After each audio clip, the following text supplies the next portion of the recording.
Di mata banyak orang, Raka adalah suami yang sempurna. Wajahnya selalu dihiasi senyum hangat dan tutur katanya lembut. Ia dikenal sebagai pria yang bertanggung jawab dan penuh kasih. Setiap pagi, sebelum berangkat kerja, ia mencium kening Nadira, istrinya, sambil berbisik, "Jaga diri baik-baik, sayang." Dan setiap malam ia pulang membawa makanan kecil atau sekadar candaan untuk mencairkan suasana. Nadira merasa hidupnya cukup bahagia. Pernikahannya dengan Raka telah berjalan hampir 7 tahun. Meskipun belum dikaruniai anak, mereka selalu berusaha untuk tetap harmonis. Nadira percaya bahwa cintanya dan Raka cukup kuat untuk melewati segala ujian. Namun, tanpa ia sadari, ada sesuatu yang perlahan berubah. Awalnya, perubahan itu tampak kecil. Raka mulai lebih sering pulang larut malam. Jika sebelumnya ia selalu pulang tepat waktu, kini ada saja alasan yang ia lontarkan. Meeting tambahan, pekerjaan yang menumpuk, atau sekadar nongkrong bersama teman-temannya. Nadira tidak langsung curiga. Ia mencoba berpikir positif, meyakinkan dirinya bahwa suaminya memang sedang sibuk.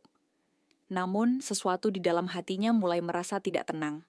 Suatu malam ketika Raka pulang lebih larut dari biasanya, Nadira yang sudah menunggu di ruang tamu mencoba bertanya dengan nada lembut. "Kamu kok sering pulang malam akhir-akhir ini? Capek ya di kantor?" Raka hanya tersenyum kecil, kemudian meletakkan tas kerjanya di sofa. "Iya, banyak proyek baru yang harus diselesaikan. Kamu nggak usah khawatir, aku baik-baik saja," jawabannya terdengar meyakinkan. Tapi Nadira menangkap sesuatu yang berbeda di raut wajah suaminya. Dulu, tatapan Raka selalu penuh kasih dan ketulusan. Kini, ada sesuatu yang ia sembunyikan. Ada jarak yang perlahan terbentuk di antara mereka. Semakin hari, Nadira mulai memperhatikan hal-hal kecil yang sebelumnya luput dari perhatiannya. Raka mulai lebih sering memperhatikan penampilannya. Ia membeli parfum baru dengan aroma yang tidak biasa, lebih sering bercermin, dan mengganti gaya rambutnya. Bahkan saat hanya pergi keluar sebentar, ia tetap berdandan rapi, seolah akan bertemu seseorang yang spesial. Ponselnya pun kini selalu dalam mode senyap, sesuatu yang dulu tidak pernah ia lakukan. Setiap kali ada pesan masuk, Raka buru-buru membacanya tanpa membiarkan Nadira melihatnya. Jika Nadira bertanya, ia hanya tersenyum dan berkata, "Urusan kerja, nggak penting kok." Nadira mencoba mengabaikan kegelisahannya, mencoba meyakinkan dirinya bahwa ini hanya pikiran buruk yang tak berdasar. Namun, puncaknya terjadi ketika ia melihat sesuatu yang membuat hatinya mencelos. Suatu malam, saat Raka sedang mandi, ponselnya yang diletakkan di meja bergetar pelan. Nadira tidak berniat untuk membukanya, tetapi sebuah pesan singkat yang muncul di layar membuat tubuhnya membeku. "Aku rindu. Kapan kita bisa bertemu lagi?" Jantung Nadira berdegup kencang. Tangan gemetar, ia menatap layar ponsel itu tanpa berani menyentuhnya. Nama pengirimnya hanya berupa inisial, tetapi cukup untuk membuat dadanya sesak. Ia merasa dunia yang selama ini ia kenal mulai runtuh perlahan. Saat Raka keluar dari kamar mandi, Nadira hanya bisa menatapnya dalam diam. Ia ingin bertanya, ingin mengkonfrontasi suaminya saat itu juga. Tetapi suaranya terasa menghilang. Ia hanya bisa menahan perih yang menggerogoti hatinya, sementara Raka tetap bersikap seperti biasa, seolah tidak ada yang terjadi. Malam itu, Nadira tidak bisa tidur. Ia menatap langit-langit kamar dengan pikiran berkecamuk. Mungkinkah selama ini ia telah dibohongi? Mungkinkah Raka telah menduakan cintanya? Di dalam hatinya, Nadira tahu bahwa hidupnya tidak akan pernah sama lagi setelah ini. Malam-malam berikutnya berubah menjadi siksaan bagi Nadira. Setiap kali Raka pulang larut, pikirannya dipenuhi berbagai kemungkinan buruk. Apakah dia bersama seseorang? Siapa perempuan itu? Sudah sejauh mana hubungan mereka? Nadira mencoba mengabaikan kecurigaannya, tapi semakin ia berusaha meyakinkan diri bahwa semuanya baik-baik saja, semakin banyak tanda-tanda yang tidak bisa diabaikan.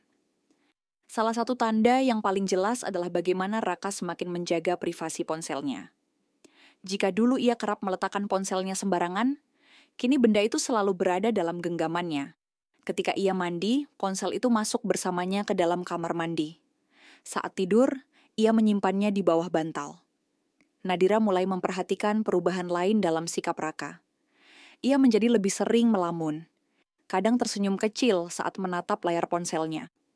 Terkadang, tanpa sadar, ia menghela napas panjang seolah menahan sesuatu yang ingin diungkapkan. Suatu sore, saat Nadira sedang merapikan lemari pakaian Raka, tangannya menemukan sesuatu yang tidak seharusnya ada di sana. Selembar struk restoran mahal.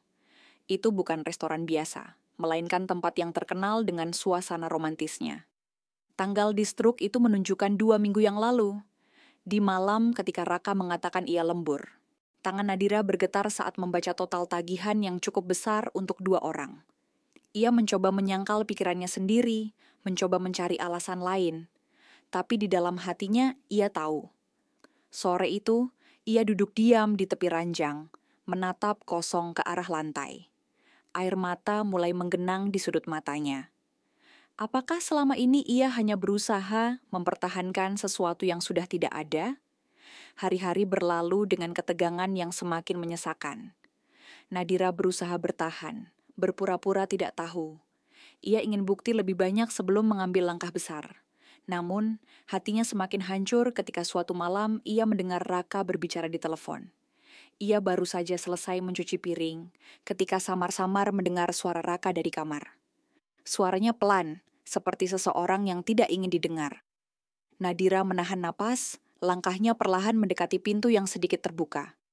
"Ya, aku juga rindu." "Iya, nanti aku cari alasan.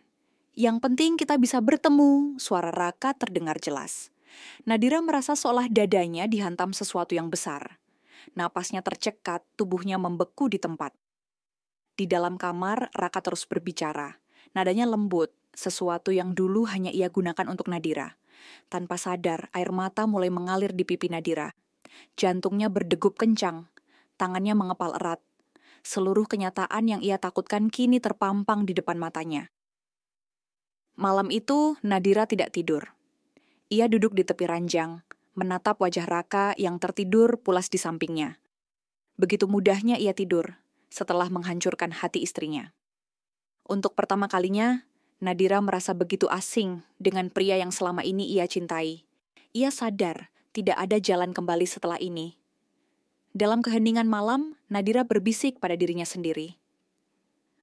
"Aku harus mempersiapkan diri."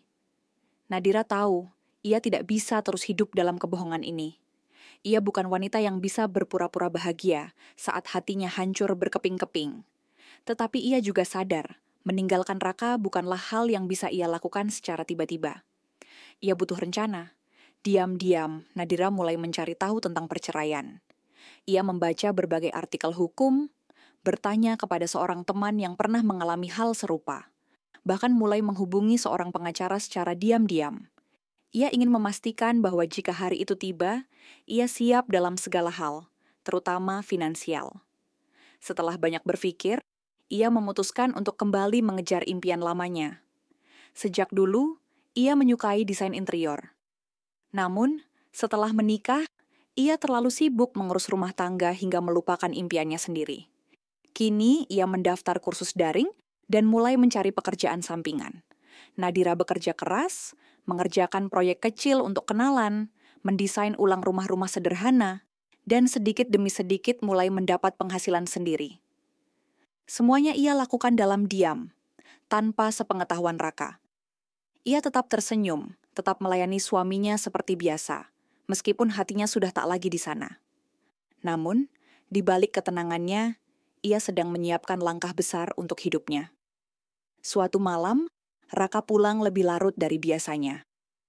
Aroma parfum asing masih melekat di tubuhnya, dan ada kilatan aneh di matanya saat menatap Nadira. Tanpa berkata apa-apa, Nadira hanya menyajikan makan malam seperti biasa. Raka duduk, mengambil sendok, lalu menatap istrinya. "Kamu kenapa?" tanyanya, melihat ekspresi Nadira yang terlalu tenang. Nadira tersenyum kecil, tapi ada sesuatu yang dingin di matanya. "Aku baik-baik saja." Namun, hatinya berkata lain. Malam itu, saat Raka tertidur, Nadira menatapnya dalam diam. Ia tidak lagi menangis, tidak ada lagi kesedihan yang membebani dadanya. Yang tersisa hanyalah tekad yang bulat. Pagi harinya, sebelum Raka sempat berangkat kerja, Nadira menyerahkan sebuah amplop kepadanya. "Apa ini?" tanya Raka dengan kening berkerut. Nadira menatapnya, kali ini tanpa ada keraguan sedikit pun. Surat perceraian. Raka terdiam. Seketika, wajahnya berubah pucat. "Nadira, apa maksudmu?" "Aku sudah tahu semuanya, Raka." Suara Nadira terdengar tenang, tapi menusuk. "Aku tahu tentang wanita itu. Aku tahu tentang semua kebohongan yang kau sembunyikan." Raka mencoba menyangkal. "Nadira, dengarkan aku. Aku bisa jelaskan." "Tidak perlu," potong Nadira cepat. "Aku sudah terlalu lama mendengarkan kebohonganmu. Sekarang aku memilih untuk mendengarkan diriku sendiri." Raka menatapnya dengan sorot panik. "Jangan begini, Nadira. Aku masih mencintaimu." Nadira tersenyum. Kali ini dengan kepedihan yang sudah sirna. "Kalau kau mencintaiku, kau tidak akan melakukan ini padaku." Hening. Untuk pertama kalinya, Raka tidak bisa berkata apa-apa. Ia tahu tidak ada lagi yang bisa ia lakukan untuk mengubah keputusan Nadira. Beberapa bulan setelah perceraian itu, Nadira membuka studio desain interior kecil miliknya. Ia tidak hanya menemukan kembali dirinya, tapi juga menemukan kebebasan yang selama ini ia butuhkan. Raka sempat mencoba mendekatinya lagi, meminta kesempatan kedua, tetapi Nadira tidak pernah membuka pintu itu lagi. Ia tahu kesempatan kedua hanya akan membawanya kembali ke dalam luka yang sama. Kini, setiap kali ia bercermin, ia melihat seorang wanita yang jauh lebih kuat dari sebelumnya. Seorang wanita yang akhirnya memilih dirinya sendiri. Dan bagi Nadira, itu sudah lebih dari cukup.